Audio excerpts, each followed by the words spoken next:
18. 외보살 내야차. 조금 돌이켜 8시가 되었었다. 초봉이는 송이가 잠든 틈을 타서 잠깐 저자에 다녀오려고 여러 날째 손도 안 댄 머리를 빗는다. 나들이 옷을 갈아입고 있었다. 임목 책상 앞으로 앉아 수영 조각을 뒤적거리던 형보가 아까부터 힐끔힐끔 곁눈질이 잡더니 마침내 참견한다. 제가 없는 틈에 다니는 것은 못 막지만 눈으로 보면 언제나 참견하려 들고 더욱이 밤 출입이라면 생비상으로 날뛰면서 싫어한다. 예편내라는 건 밤이슬을 자주 맞아서는 못 쓰는 법인데. 형보는 초봉이 뒷거리를 안 해주니까 영락없이 그놈의 뱀모가지를 쳐들어 비호를 긁는다. 초봉인 뒤처릴 일이 없지 않아 처음으로 속이 뜨끔했으나 새침한 채 전혀 거들떠보지도 않고 그냥 나갈 채비로 송이를 한 번 더 싸주고 다독거려주고 나서 돌아선다. 형보는 뽀로로 문을 가로막고 앉아 고개를 젖히고 올려다보면서 묻는다. 어디가? 어디? 살 게 있어서 나가는데 어떻다고 안달이야 안달이. 안 비켜? 초봉은 소리를 버럭 지르면서 형보의 꼽치등을 내지르려고 발길을 들먹들먹 아랫입술을 깨문다. 형보는 못 이그는 채 투덜거리면서 비켜앉는다. 그는 지지 않을 어거지와 자신이 없지 않다. 그러나 초봉을 위하여 짐짓 져둔다. 되도록이면 제 불편이나 제 성미는 참아가면서 억제해가면서 마주 극성을 부리지 않아서 그렇게나마 초봉이 마음을 편안하게 해주고 싶은 정성, 진실로 거짓 아닌 정성이다. 그것이 물론 뱀의 정성은 갈데없기야 하지만. 난 모르네. 어린 영께서 울어도. 어린애만 울렸다 봐라. 배지를 갈라놓을 테니. 초봉은 송이를 또 한 번 들여다보고 치맛자락을 휩쓸면서 마루로 나간다. 제기를. 장영보 배지는 터져도 쌓는다. 아무튼 20분 안에 다녀와야만 하네. 형보는 입을 삐죽하면서 아랫목에 송이를 만족히 건너다 본다. 옛날에 한 사람이 있었다. 계집이 젖먹일 자식을 버리고 간부와 배가마저 도망을 갔다. 어린 것은 애미를 찾고 봇에다가 꼬치꼬치 말라 죽었다. 사내는 어린 것의 시체에 배를 갈라서 소금에 절여서 사반을 만들었다. 그놈을 커다란 자물쇠 한 개와 얼러 보따리에 싸서 짊어지고 계집을 찾아다녔다. 12해 안에 드디어 만났다. 사내는 계집의 젖통에 구멍을 푹 뚫고 자식의 자반 시체를 자물쇠로 딸꼭 채워주면서 옛다. 이제는 젖 실컷 먹어라 하고 돌아섰다. 형보는 고담을 한다면서 이 이야기를 그새 몇 번이고 초봉에게 얘기했었다. 그런 족족 초봉은 입술이 새파랗게 죽고 듣다 못해 귀를 틀어막았었다. 그럴라 치면 형보는 못 본 채 시치미를 띄고 앉았다가 더 큰 소리로 자식을 얻고 도망가지. 그러거들랑 자식을 산 채로 애미 젖통에다가 자물쇠로 채워주지. 응? 초봉은 이것이 노상 엄포만이 아니요 형보가 좋기 그 짓을 할 줄로 알고 있었다. 형보는 초봉의 그런 속을 잘 알고 있고 그러니까 형보는 그녀의 도망갈 염려는 않았다.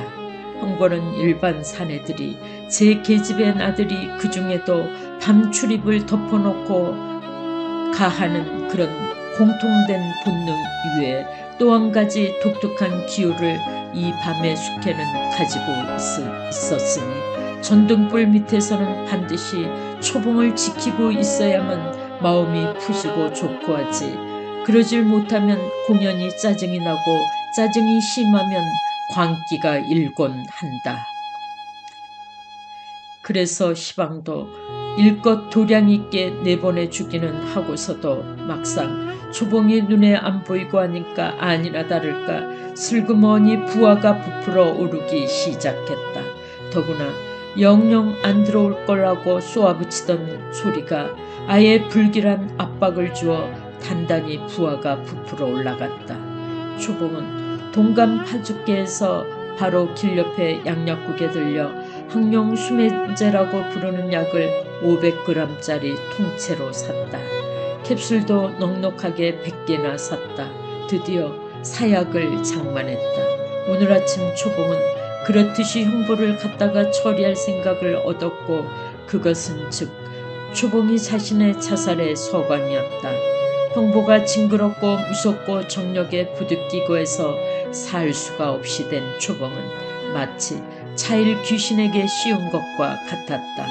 차일 귀신은 처음 콩알만 하던 것이 주먹만 했다가 강아지만 했다가 송아지만 했다가 쌀 뒤지만 했다가 이렇게 자꾸만 커가다가 마침내 차일처럼 휙하니 퍼져서 사람을 뒤집어 씌우고 잡아먹는다.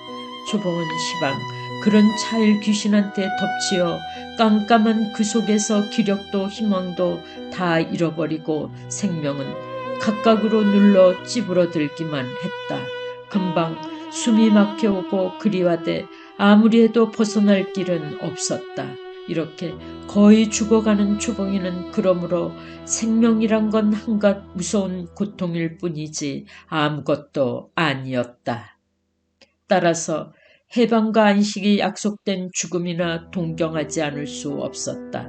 그리하여 차라리 죽음을 자처하고 나서던 초봉인데 그런데 막상 죽자고 본즉 그건 역시 형보로 인해 또한 뜻대로 할 수가 없게끔 억울한 사정이 붓을 막았다. 송이며 계봉이며 위협이 뒤에 처지기 때문이다. 그러므로 초봉이 절박하게 필요한 자신의 자살에 방해가 되는 형보를 처치하는 것은 자살할 그 목적을 이루기 위한 하나의 진실한 수단이요.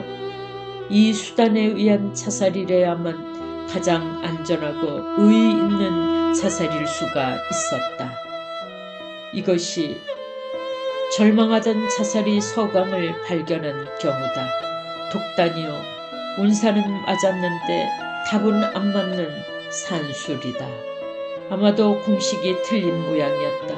계집의 좁은 소견이라 하겠으나 그건 남이 옆에서 보고하는 소리요. 당사자는 맞았는지 틀렸는지 알 턱도 없고 상관도 없이 그 답을 가지고서 곧장 제2단으로 넘어 들어간 지 이미 오래다. 오늘 아침에 산수를 풀었는데 시방은 저녁이요. 벌써 사약으로 수면제까지 샀으니 말이다.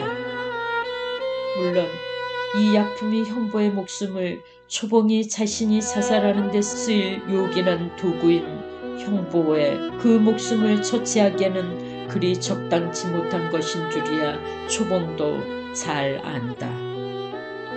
형보를 죽이자면 사실 분량이 매우 작아서 저 몰래 먹이기가 편해야 하고 그리하고도 효과는 착실하고도 빨리 나타나는 걸로 그러니까 청산가리 같은 맹렬한 극약이래야만 되었다. 초봉은 그래서 청산가리를 구하려고 오늘 종일토록 실상은 그 궁리에 골몰했었다. 그러나 결국 사지는 못했다. 무서운 극약이라 사지를 못할 것이고 그래서 S의사의 병원에서든지 또 하다못해 박지호에게 어름어름 접근해서든지 몰래 훔쳐낼 수밖에 없는데 그러자니 그게 여간 껄끄러운 일이었다. 그래서 아무려나 우선 김계랍이라면 재작년 송이를 잉태했을 적에 낙태시키려고 먹어본 경험이 있는 약이라 얼마만큼 효과를 믿기는 한다. 그때 교갑으로 10개를 먹고서 거의 다 죽었으니까 듬뿍 30개면 족하리라 생각했다. 초봉이 저는 그러므로 그놈이면 좋고 또 그뿐 아니라 다급하면 양잿물이 없나 대들보에 밧줄이 없나 하니 아무거라도 다 좋았다. 문제는 형보다 교갑으로 30개라면 한 주먹이 넘는다. 너댓 번에 나누어 삼켜질지 말지 하다. 그런 걸 제법 형보에게 저 몰래 먹인다는 일은 도저히 안 될 말이다. 혹시 좋은 약이라고 살살 둘러서나 먹인다지만 구렁이가 다 된 형보가 그것을 그리 순순하게 속아 떨어질 여지가 없다. 반년이고 1년이고 두고 고분해서 방심시킨 뒤에 거사를 치른다면 그럴듯하지만 대체 그 짓을 어떻게 하고 견디며 또 하루 한시가 꿈만 같은 걸 어떻게 참고 견딘단 말인가. 그러므로 아무리 해도 이 김계랍은 장작이 아니요 여벌감이다. 여벌감이고 장작은 앞으로 달리 서둘러서 청산가리를 구해볼 것. 그러나 만약 그도저도 안 되면 할 수 있나. 부엌에 날카로운 식칼이 있으니 그놈으로 잠든 틈에 몸을 떨면서도 어떻게 안심을 해두었다.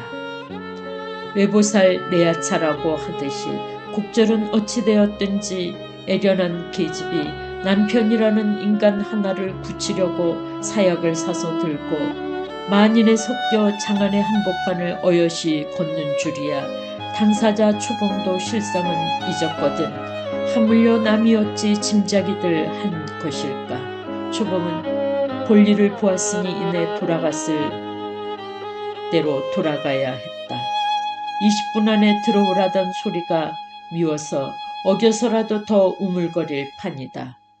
우물거려도 송이가 1시간이나 그 안에 깨지 않을 테니 안심이다. 그런데 마침 또 5월의 밤이 좋으니 이대로 돌아다니고 싶기도 하고 가벼운 웃으로 스며드는 야기가 무엇라고 형용할 수 없이 입맛이 당기게 살을 건드려 주어 자꾸자꾸 훨훨 걸어다녀야 백일 것 같았다. 자주 바깥바람을 쐬는 사람인데도 매력있는 밤이다. 그런데 반은 강금살이 하는 듯한 초봉에게는 반갑지 않을 리가 없다. 불빛 은은한 보도 위로 사람의 떼가 마치 한 줄기 물줄기처럼 밀려오고 이쪽에서도 밀려가고 수없이 엇갈리는 사이를 초봉은 호젓하게 종로 네거리를 향해 천천히 걷고 있다. 가도록 황홀한 밤이 틀림없었다. 그러나 오가는 사람들을 무심코 유심히 보면서 지나치는 동안 초봉의 마음은 좋은 밤의 매력도 잊어버리고 차차로 어두워지기 시작했다. 보이느니 매량 즐거운 얼굴들이지 저처럼 어색하게 목숨을 받아가는 사람은 하나도 없는 듯 했다. 그러다가 자기도 모르는 사이에 공원 앞까지 와서 섰다. 송이보다 조금 더 큰 아기 하나를 양편으로 손을 붙들어 배착배착 걸려서 오면서 서로 아이를 들여다보고는 웃고 좋아하고 하는 한 쌍의 젊은 부부와 마주쳤다.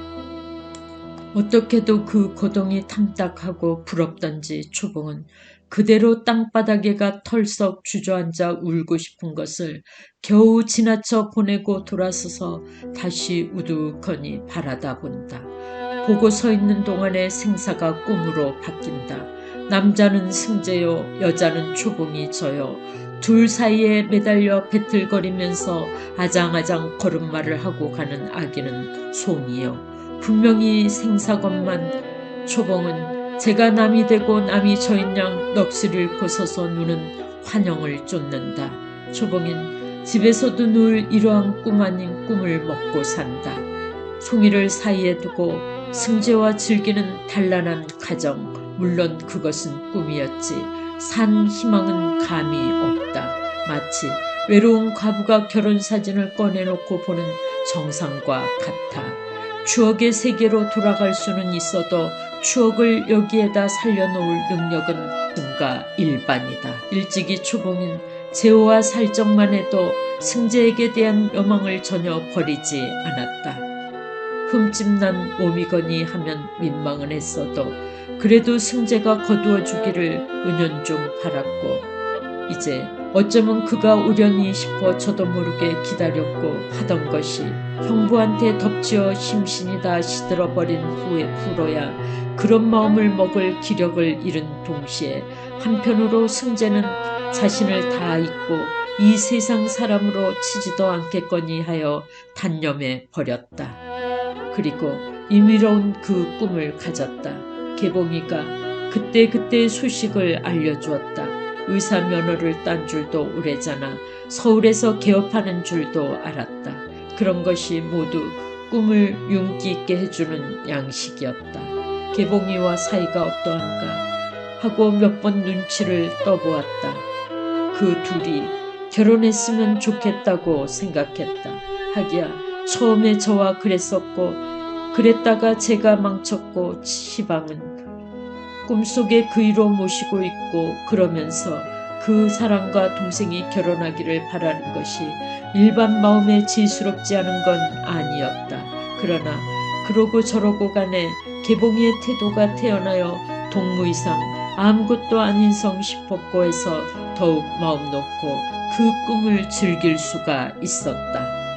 아까 개봉이가 승재더러 한 말은 이 눈치를 본 소린데 의문쟁이가 저는 시침을 떼고 형의 속만 뽑아보았다.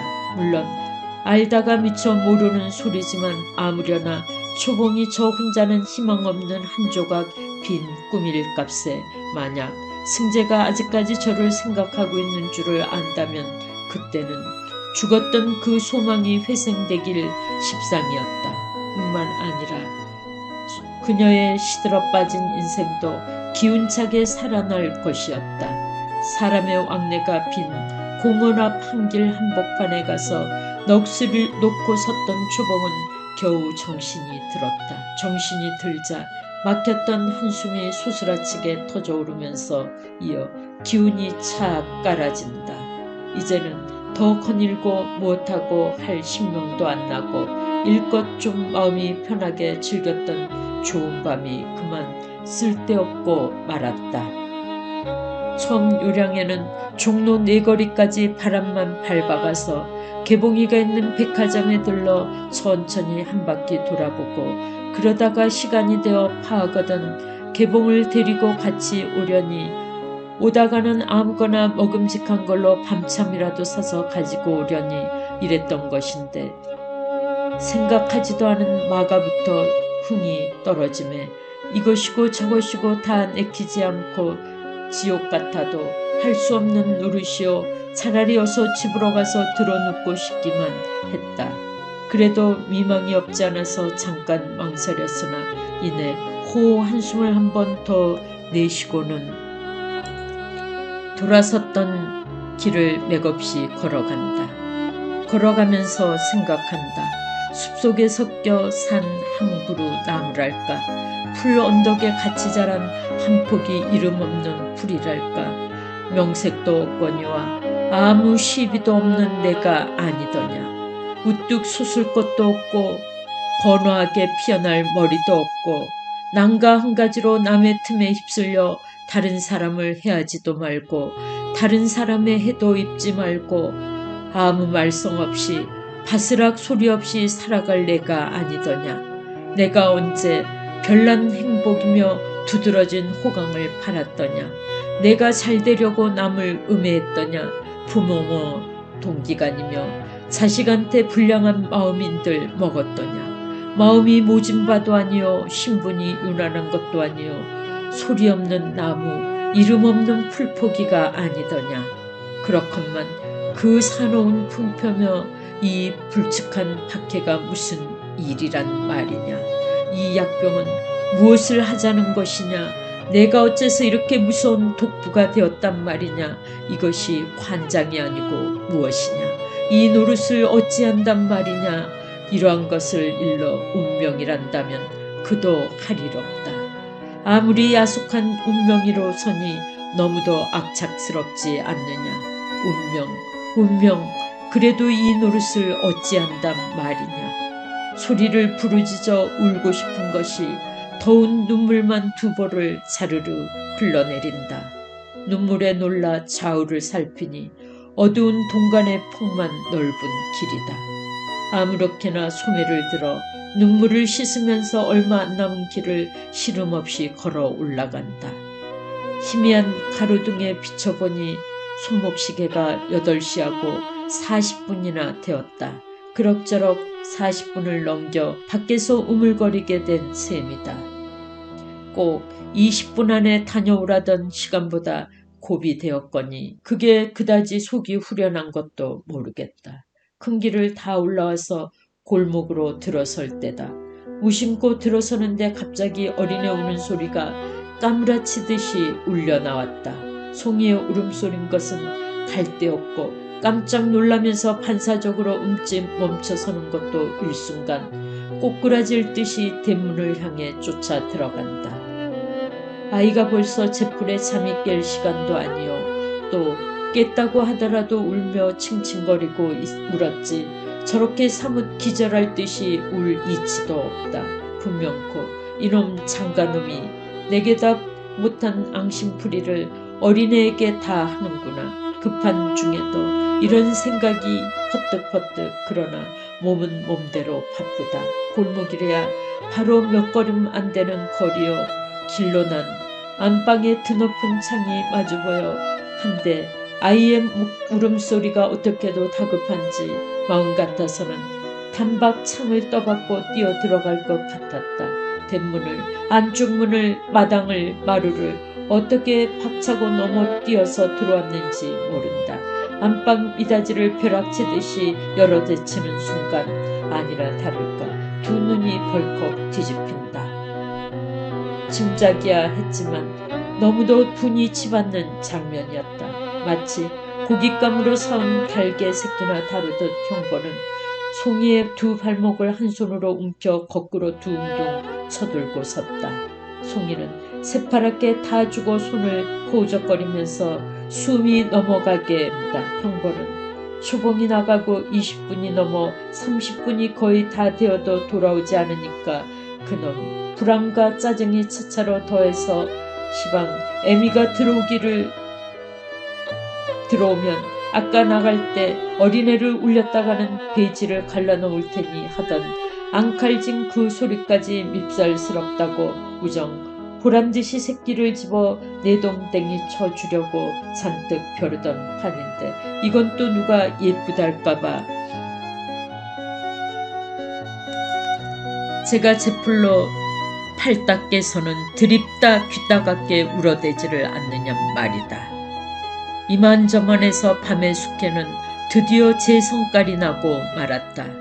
울기는 이래도 울고 저래도 울고 성화먹기야 매일반이니 화풀이 삼아 언제까지고 이렇게 거꾸로 들었다 놓았다가 하면서 애미에게 기어코 요꼴을 보여줄 심술이었다. 그러므로 초봉이 달려드는 기척을 알고서도 짐짓 그 모양을 한 채로 서서 있었다.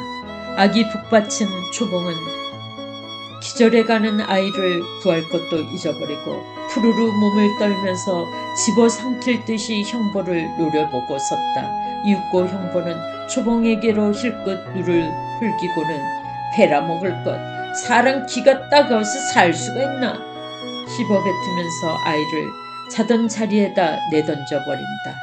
에이 천하의 모실놈 같으니라고. 초봉은 아드득 한마디 부르짖으면서 새끼샘에 성난 암범같이 사납게 달려들다가 마침 돌아서는 형보를 대는 대로 아랫배를 겨누어 꾀지라고 발길로 내지른다. 역시 암범같이 모진 그리고 날쌘 일격이었으나 실상 겨누던 배가 아니고 어딘지 발바닥이 확 미치는데 저편에서도 모질게 아이고 소리와 연달아 두 손으로 사타구니를 우디고 뱅뱅 두어 바퀴 맴을 돌다가 그대로 나동그러진다. 엇나간 겨냥이 도리어 좋게 급소를 들이쳤던 것이고 당한 형보로 보면 불의의 습격이라 도시 피할 겨를이 없었다. 방바닥에 나동그러진 형보는 두 손으로 움킨 채 악각 소리도 아니게 물먹는 메기처럼 입을 딱딱 벌리면서 눈은 흰창이 뒤집히고 방금 숨이 넘어가는 신용이다. 죽으려고 희번덕거리는 것을 본 초봉은 가슴이 서늘하면서도 몸이 떨렸다. 법결에 일껏 물이라도 먹이고 주물러라도 주어야지 아니 의사라도 불러대어 살려놓아야지 하면서 마음이 다급한데 순간 마치 뜨거운 물을 확 끼얹은 듯이 머릿속이 화끈하니 치달아 오르는 게 오라 죽여야지 소리는 안 냈어도 더 도끼를 띤 표효다. 죽는다고 날뛰는 것을 보고 겁이 나서 살려놓자던 저를 혀 한 번 찰 경향도 없었다. 경향이 없다기보다는 잊어버렸기가 쉬우리라. 이 순간에 초봉의 얼굴을 누가 보았다면 벌겋게 상기든 채 실룩거리는 안면 근육이며 모가지에 푸른 핏대며 도끼가 딩벙딩벙 돋는 눈이며 분명코 육식류의 야수를 연상하고 몸을 떨지 않는 사람은 없었다. 아이고 사람 죽는다. 형벌은 그새 아픔이 심간했던지 떠나가게 목소리를 지른다. 초봉은 깜짝 놀라 입술을 깨물고 와락 덤벼들어 형보가 움켜쥐고 있는 급소를 겨누어 힘껏 걷어찼다. 정통이 거기라는 걸 형보가 처음부터 가리키고 있었으므로 안 것이요. 하니 방법은 당사자 자신이 가르쳐준 셈이 되었다. 마음 먹고 차는 것이지만 이번에는 곧잘 정통으로 들어가지 않는다.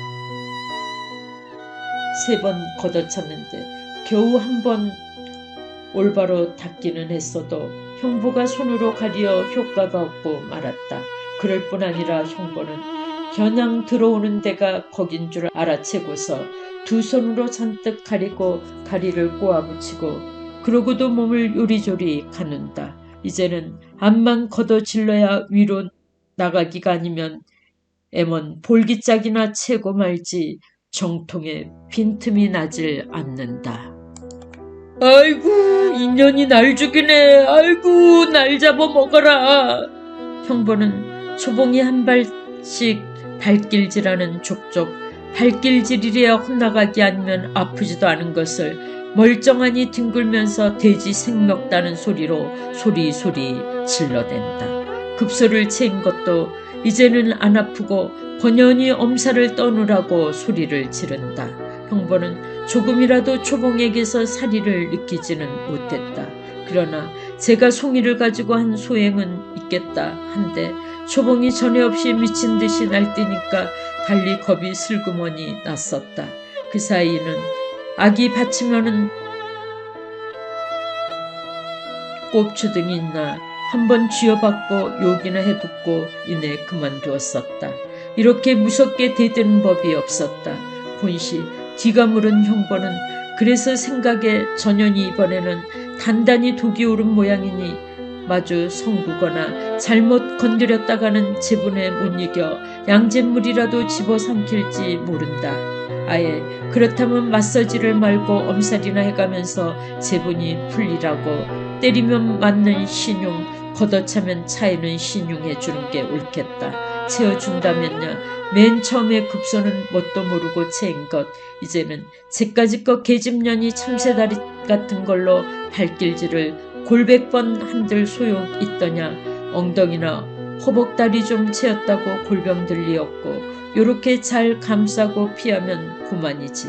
이렇대서 은근히 배짱 내밀고 부렁이 같은 의문을 피웠다. 초봉은 발길질의 차차로 기운이 없어지는데 형벌은 일변도로 멀쩡해지는 걸 보니 마음이 점점 초조해서 이를 어쩌나 싶어 안타까워할 즈음 요행이 꽤 하나가 언뜻 들었다. 그는 여태까지 형보가 모로 누워있는 몸뚱이와 길이로만 서서 살을 겨누어 발길질하던 것을 그만두는 채 슬쩍 비키다가 와락 옆으로 다가서면서 날쌔게 발꿈치를 들어 캑 내리개체킨다.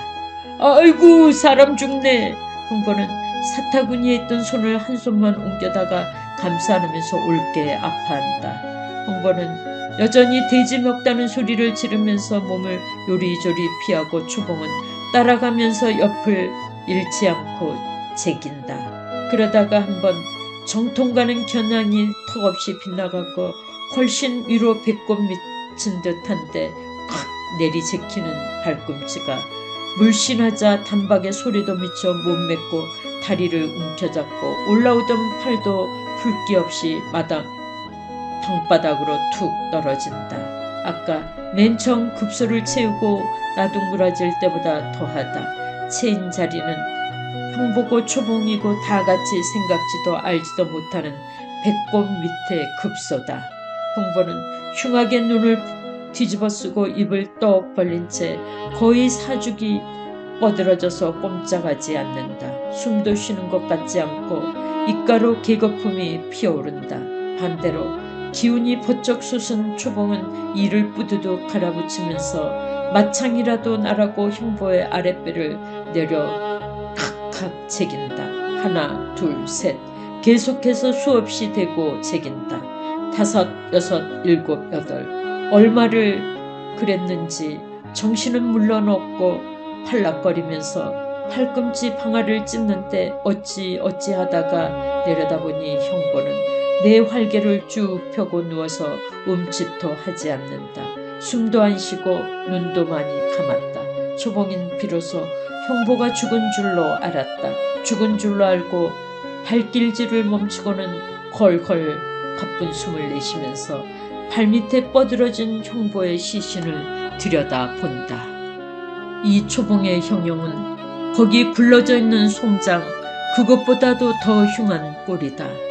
긴 머리채가 앞뒤로 흐트러져 얼굴에도 그득 들이웠다. 얼굴에 들이온 머리칼 사이로 시뻘겋게 충혈된 눈이 무섭게 번뜩인다. 깨문 입술에서 흐르는 피가 검붉다. 매무새가 흘러내려 흰 허리통이 징그럽게 드러났다. 갓비 쉬는 숨결마다 드러난 그 허리통이 고기 덩어리같이 들썩거린다. 초봉인 시방 완전히 통제를 잃어버린 생리다. 머리가 눈을 가리거나 매무새가 흘러 허리통이 나온 것 좀 상관하지도 않지만 실상 상관 이전이어서 알기부터 못하고 있다. 암만 숨을 가빠야 저는 가쁜 줄을 모른다. 송이가 들어 울어도 뒹굴어도 안 들린다. 온 동네가 발끈한 것도 모른다. 다 모른다. 모르고 형보가 이제 발밑에 나동그라져 죽은 것 오로지 그것만이 눈에 보일 따름이다. 감각만 그렇듯 외딴 것이 아니라 의식도 또한 중간에 한 토막이다. 그의 의식은 과거와 뚝 잘리고 미래와도 뚝 끊기어 앞의 일도 뒤의 일도 죄다 잃어버렸다. 잊어버리고서 역시 형보가 당장 시방 거기 발밑에 나동그러져 죽은 것 단지 그것만을 안다.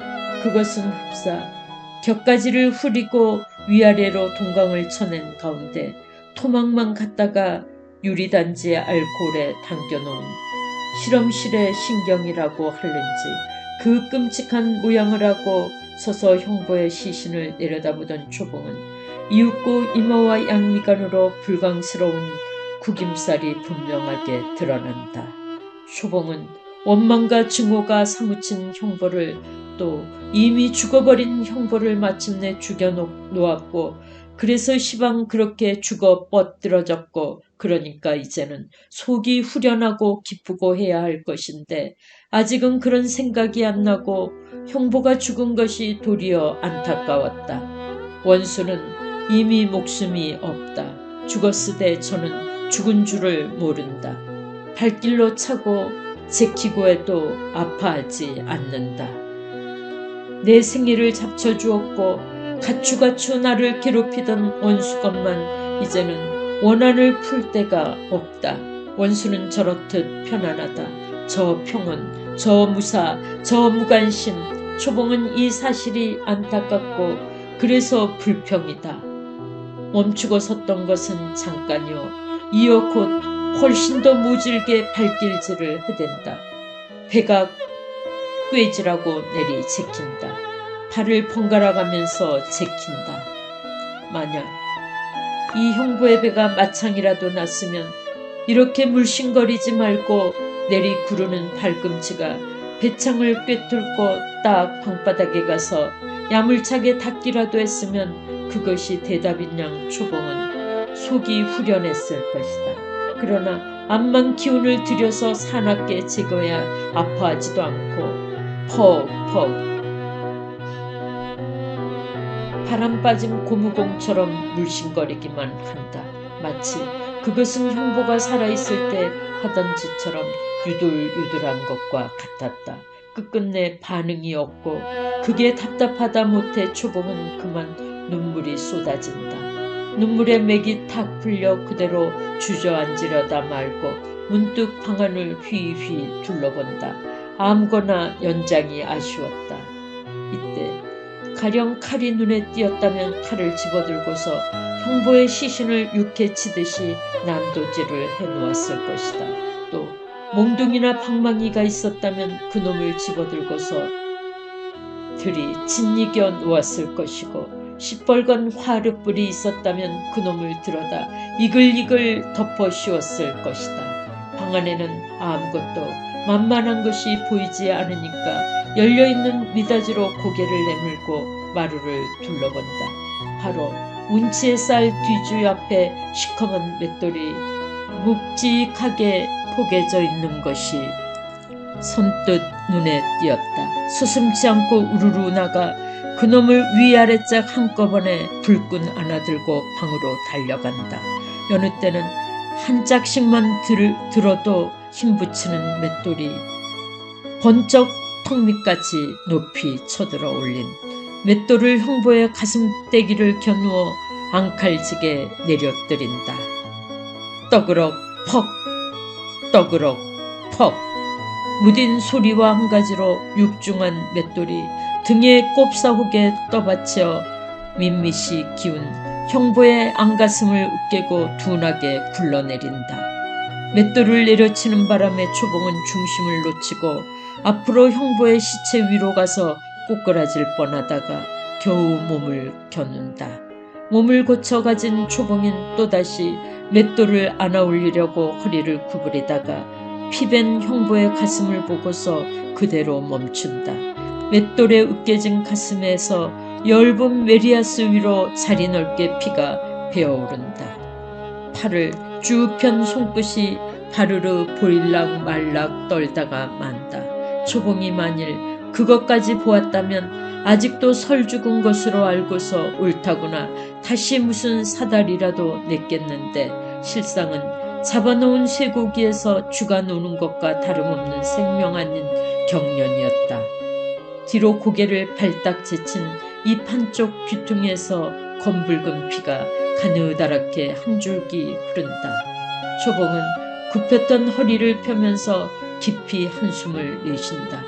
피의 암시로 하여 다시 한번 형보의 죽음을 알았고 그러자 비로소 그토록 벅차고 만만찮았던 거역이 아주 우연히도 이렇듯 수월이 요절이 난 것을 안심하는 순간이었다. 따로 놀던 신경이 차차 정리가 되어감에 따라 그것은 완전히 초봉이 자신이 아니고 한계의 기적인 것 같아 경의의 눈으로 이 결과를 내려다보지 않을 수가 없었다. 아닌 게 아니라 오늘 밤 같은 돌연 돌발적인 우연한 기회가 아니고서는 아무리 청산가리나 그런 좋은 약품이 있다고 하더라도 초봉의 맑은 정신을 가지고는 좀처럼 마음 차근차근하게 사달을 내지 못했을지도 모른다.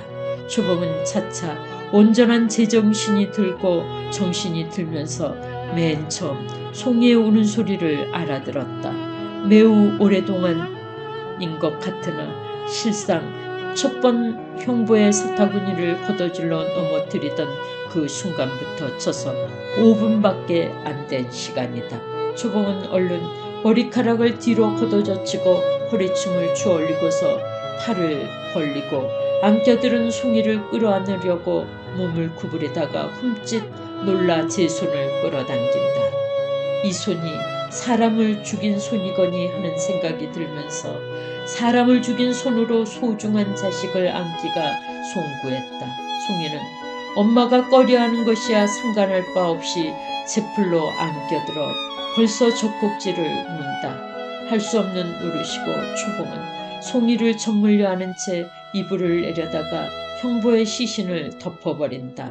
이것은 송장에 대한 산 사람의 예절과 공포를 같이 한 본능이었다.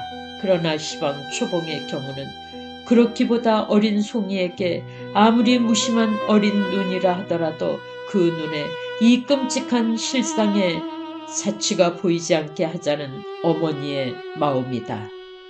초봉인 이어서 뒷일 수습을 하기 시작한다. 우선 시간을 본다.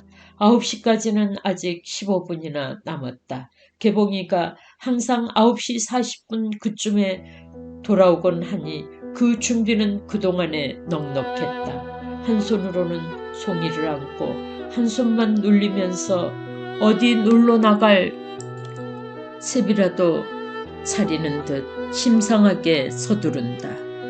아까 사온 김계라병과 교각 봉지가 방바닥에 굴러져 있는 것을 집어 건너방에다 갖다 둔다. 그 다음 양복장 아래 서랍에 고스란히 들어있는 송이의 옷을 그대로 트렁크에 옮겨 담아 건넌방으로 가져간다.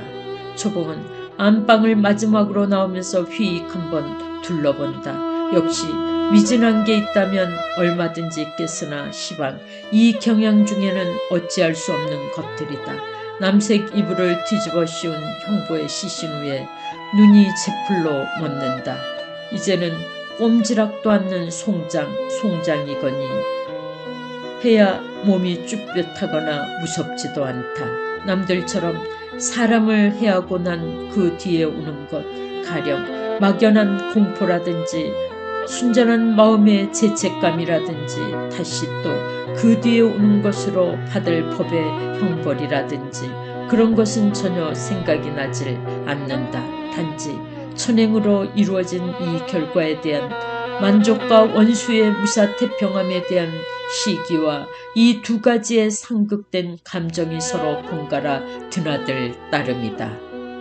이윽고 마루로 나와 미닫이를 닫고 돌아서다가 문득 얼굴을 찡그리면서 원수는 왜 나무다리에서 만난다니 저승을 가도 같이 가야 하나 하고 쓰디쓰게 한마디 입속말을 씹는다.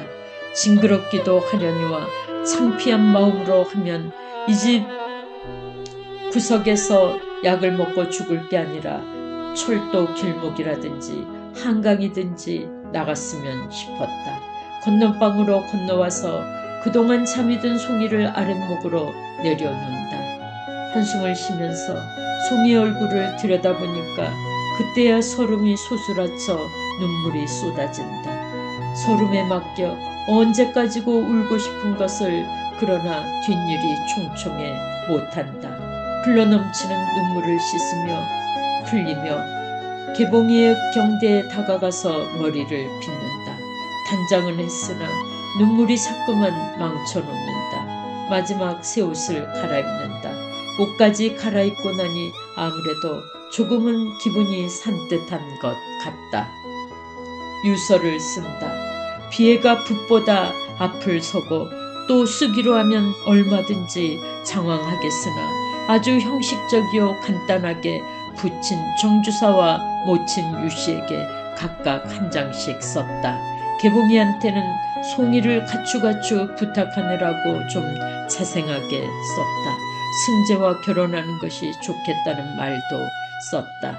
유서 석 장을 각각 봉해서 다시 한 봉투에다가 넣어 겉봉을 부주전 상백시라고 썼다.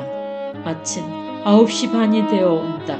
이제 한 10분이면 개봉이가 오면은 손자리에서 송이와 돈지갑과 유서와 트렁크를 내주면서 정거장으로 쫓을 판이다. 모친이 병이 위급하다는 전보가 왔는데 형부가 의심을 내어 못 내려가게 하니 너 먼저 송이를 데리고 이번 11시 차로 내려가면 나도 몸 가뿐히 있다가 눈치 보아가면서 오늘 밤에 못 가더라도 내일 아침이고 밤이고 몸을 빼서 내려가마고 이렇게 말할 요량이다. 유서의 겉봉을 부친한테 한 것도 그런 의사가 있기 때문이다. 이것은 미리 계획했던 것은 아니요 당장 꾸며댄 의견이다. 그는 개봉이를 송이와 그렇게 시골로 내려보내놓고 새우의 거사를 해야 망정이지 이 흉악한 실상의 뒤끝을 그에게다 맡기다니 절대로 불가한 짓이었다. 사실 그러한 뒤끝임이 아니고서야 유서나 머리맡에다 놓아두고 진작 약그릇을 집어들었을 것이다. 우정 개봉이를 기다리고 있을 일도 없다. 그러나 막상 필요가 그러한 연홀에서 기다린다고 하지만 사랑하는 동생을 마지막으로 한번 보게 되는 것이 그것이 초봉은 오히려 뜻이 있고 겸하여 커다란 기쁨이 아닐 수 없었다. 유서까지 써놓았으니 준비는 다 된 셈이다. 이제는 개봉이가 돌아올 동안에 교갑에다가 약이나 넣자고 긴계라병을 앞으로 놓다가 먹고 죽을 사약이 쓴 걸 가리려는 자신이 하도 서글퍼 코웃음을 하면서 도로 밀어놓는다. 그것보다도 나머지 10분을 송이의 마지막 엄마 노릇을 할 것이 긴한데 잊어버렸던 것이 대단스러웠다. 그래, 막 책상 앞으로부터 아랫목의 송이에게로 돌아앉으려고 하는데 그때 마침 개봉이가 우당퉁탕 황급히 언니를 불러 외치면서 달려들었다. 달려드는 개봉이는 미처 방으로 들어가지도 못하고 마루로 난 문턱에 우뚝 서서 사라질 듯한 목소리로 언니 부르면서 눈에는 눈물이 뚝뚝 형의 얼굴을, 송이를, 트렁크를, 긴계라병을 이렇게 휘휘 둘러다보다가 다시 형을 마주본다. 이 글을 읽고 공감하셨다면 구독과 좋아요 부탁드립니다. 감사합니다.